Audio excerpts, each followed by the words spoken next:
നമ്മുടെ ഈ സ്ഥാപനങ്ങളൊക്കെ നല്ല നിലക്ക് നടക്കണം. ഇതൊക്കെ സമസ്തന്റെ സ്ഥാപനങ്ങൾ തന്നെയാണ്. ഇതൊക്കെ പട്ടിക്കാട് ജാമിയ നൂരിയ അടക്കമുള്ള എല്ലാ സ്ഥാപനങ്ങളും ഈ സ്ഥാപനങ്ങളുടെ വളർച്ചയിൽ പങ്കാളികളാവേണ്ട ആളുകളാണ് നമ്മളൊക്കെ. അത് മുൻകഴിഞ്ഞ കാലങ്ങളിൽ എങ്ങനെയാണോ ഇവിടെ നടന്നത് അതുപോലെ നടത്താൻ വേണ്ടി ശ്രമിക്കണം. നമ്മളെ പല സുഹൃത്തുക്കളും പല പണ്ഡിതന്മാരും എന്തോ ചില കാരണം കൊണ്ട് ചിലപ്പോൾ വിട്ടു നിന്നിട്ടുണ്ടാവും, അല്ലെങ്കിൽ അവരെ പുറത്തുണ്ടാവും. അപ്പം അവരെയും കൂടി കൂട്ടിപ്പിടിച്ചു കൊണ്ടിട്ടാവണം ഇനി അടുത്ത കാലഘട്ടത്തിലുള്ള നമ്മളെ പ്രവർത്തനങ്ങളൊക്കെ. അതിനാര് വിലങ്ങി വെച്ചാലും അത് ഞങ്ങളാരും അതിന് അറിയിച്ചു കൊടുക്കില്ല എന്നാണ് ഈ അവസരത്തിൽ പറയാം.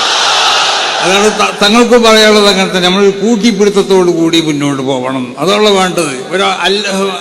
അല്ലാ യകൂന ഫീ ഖൽബിക ഇന്തിഖാമുൻ ലിഅഹദ്, ഒരാളോടുള്ളതായ ഒരു ശത്രുത മനോഭാവം അല്ലെങ്കിൽ ആരെങ്കിലും ഒരാളെ ശിക്ഷിക്കണം എന്നുള്ള മനോഭാവം അത് നിന്റെ ഹൃദയത്തിൽ ഉണ്ടാവാൻ പാടില്ല. അതൊരു മുഅ്മിന്റെ സ്വഭാവമാണ്.